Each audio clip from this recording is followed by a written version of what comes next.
नमस्कार. संजय गांधी निराधार अनुदान योजनेच्या लाभार्थ्यांसाठी अतिशय महत्त्वाची माहिती. नवीन शासन निर्णय निर्गमित करण्यात आलेला आहे आणि या शासन निर्णयानुसार अतिशय महत्त्वाची माहिती व्हिडिओच्या माध्यमातून आपण जाणून घेणार आहोत. त्यामुळे ही व्हिडिओ महत्त्वाची आहे, शेवटपर्यंत पाहणं गरजेचं आहे. त्याचबरोबर चॅनलवर तुम्ही पहिल्यांदा असाल, पहिल्यांदा आपला व्हिडिओ पाहत असाल तर नक्कीच आपल्या चॅनलला सबस्क्राईब करून ठेवा, जेणेकरून संजय गांधी निराधार अनुदान योजनेच्या लाभार्थ्यांसाठी महाराष्ट्र शासनाच्या माध्यमातून येणाऱ्या सर्व लेटेस्ट अपडेट तुम्हाला वेळेवर पाहण्यास मिळतील. चला तर मग सुरुवात करूया व्हिडिओला आणि पाहूया नवीन शासन निर्णयामध्ये नेमकी काय माहिती आहे.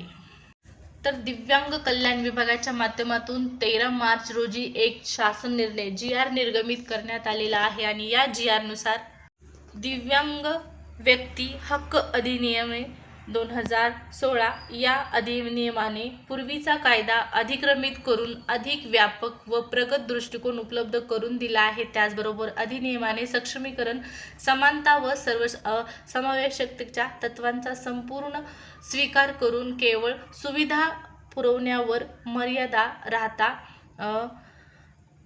हक्क आधारित सक्षमीकरणाचा मार्ग स्वीकारला आहे. त्याचबरोबर त्यामुळे दिव्यांग व्यक्तींविषयी फक्त कल्याण केंद्रित दृष्टिकोन हक्क आधारित दृष्टिकोनांमध्ये बदललेला आहे. सदर अधिनियम हा दिव्यांग व्यक्तींना समाजापासून वेगळे न करता त्यांचं समावेशन करून त्यांना सक्षम करण्यावर भर देतो. त्याचबरोबर कौशल्य दिव्यांग व्यक्तीकडे असलेली क्षमता ओळखून अनुदान आणि प्रोत्साहन प्रशिक्षण, त्यांना शिक्षण, त्यांच्या मार्गातील अडथळे दूर करून सहाय्याचा निधी उपलब्ध करून देणे आणि त्यांचे सक्षमीकरण करून त्यांना सन्मानाने जगता यावे याकरता प्रयत्न करणे या अधिनियमाने अनिवार्य केलेले आहे. तर अत्यंत महत्त्वाचा हा दिव्यांग व्यक्तींसाठी असणारा शासन निर्णय आहे.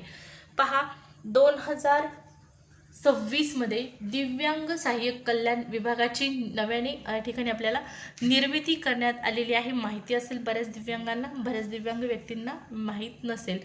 पहा, दिव्यांग सहाय्यक पोर्टल जे आहे त्यावरची तुमची नोंदणी अत्यावश्यक असणार आहे. दिव्यांग व्यक्तींना वेगवेगळ्या योजनांचा लाभ घेण्यासाठी एकूण 14 प्रकारच्या योजना आहेत. या 14 प्रकारच्या योजनांसाठी दिव्यांग सहाय्यक पोर्टलवरती देखील तुम्ही नोंदणी अद्यापपर्यंत केलेली नसेल तर ती नोंदणी करून घ्या. आणि एक महत्त्वाचा मुद्दा म्हणजे काय आहे, आता संजय गांधी निराधार अनुदान योजनेच्या लाभार्थ्यांना जो पुढचा हप्ता आहे, एप्रिलचा जो हप्ता आहे, हा एप्रिलचा हप्ता सामाजिक न्याय विभागाच्या अंतर्गत दिला जाणार नाही. तो दिव्यांग व्यक्तींना जो हप्ता आहे तो दिव्यांग सहाय्यक कल्याण विभाग जो नवीन विभाग करण्यात आलेला आहे, स्थापन करण्यात आलेला आहे, त्या विभागाच्या स्तरावरून सेपरेटरित्या हप्ता जो आहे तो वितरित केला जाणार आहे. अगोदर काय होत होतं, संजय गांधी निराधार अनुदान योजनेच्या लाभार्थ्यांना सामाजिक न्याय विशेष सहाय्य विभागाच्या अंतर्गत हप्ता दिला जात होता, परंतु आता सेपरेट विभागाच्या माध्यमातून दिव्यांग व्यक्तींना हा हप्ता देण्यात येणार आहे. मार्च महिन्यामध्ये हप्ता तुम्हाला दिव्यांग सहाय्यक विभागाच्या माध्यमातून देण्यात आलेला नाही, तर सामाजिक न्याय विभागाच्या माध्यमातून देण्यात आलेला आहे. परंतु पुढचा एप्रिलचा हप्ता जो आहे तो सेपरेटरित्या जो दिव्यांग व्यक्तींसाठी नवीन विभाग स्थापन केलेला आहे त्याच्या माध्यमातून वितरित केला जाणार आहे. पहा, दिव्यांग व्यक्तींसाठी वेगवेगळे या ठिकाणी शासन निर्णय, वेगवेगळ्या योजनांचा लाभ जो आहे तो त्यांना देण्यासाठी माहिती शासनाच्या स्तरावरून उपलब्ध करून देण्यात येते आणि त्यापैकीच हा एक शासन निर्णय आहे. दिव्यांग व्यक्तींचं सक्षमीकरण करण्यासाठी त्यांच्या या ठिकाणी पहा, त्यांना मुख्य प्रवाहामध्ये आणण्यासाठी दिव्यांग व्यक्तीचा या ठिकाणी सर्वांमध्ये समावेश करण्यासाठी राज्य सरकारच्या माध्यमातून वेगवेगळे प्रयत्न केले जात आहेत आणि हा एक महत्त्वपूर्ण शासन निर्णय त्यापैकीच एक आहे. दिव्यांग आहे म्हणून तो कुठेही कमी नाही, हा मुद्दा लक्षात घेण्याची गरज आहे. तो देखील एक व्यक्ती आहे, त्याला देखील संपूर्ण पद्धतीने सर्वांसारखा समान अधिकार आहे, हाही मुद्दा लक्षात घेण्यासारखा आहे.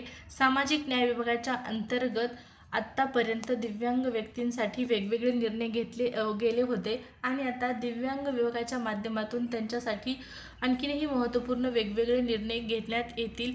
परंतु माझी सर्व दिव्यांग बांधवांना अतिशय कळकळीची विनंती आहे, तुम्ही अद्यापपर्यंत दिव्यांग सहाय्यक पोर्टलवरती नोंदणी केलेली नसेल तर लवकरात लवकर ही नोंदणी करून घ्या. आज जरी तुमचं अनुदान 6,000 रुपये लागू झालेलं नसेल तरी पण भविष्यामध्ये तुम्हाला हे अनुदान नक्कीच लागू होण्याची शक्यता नाकारता येत नाही. पहा, 6,000 रुपये हप्ता वाढवण्यासाठी किंवा 6,000 रुपये हप्ता लागू करण्यासाठी वारंवार प्रयत्न केले जात आहेत.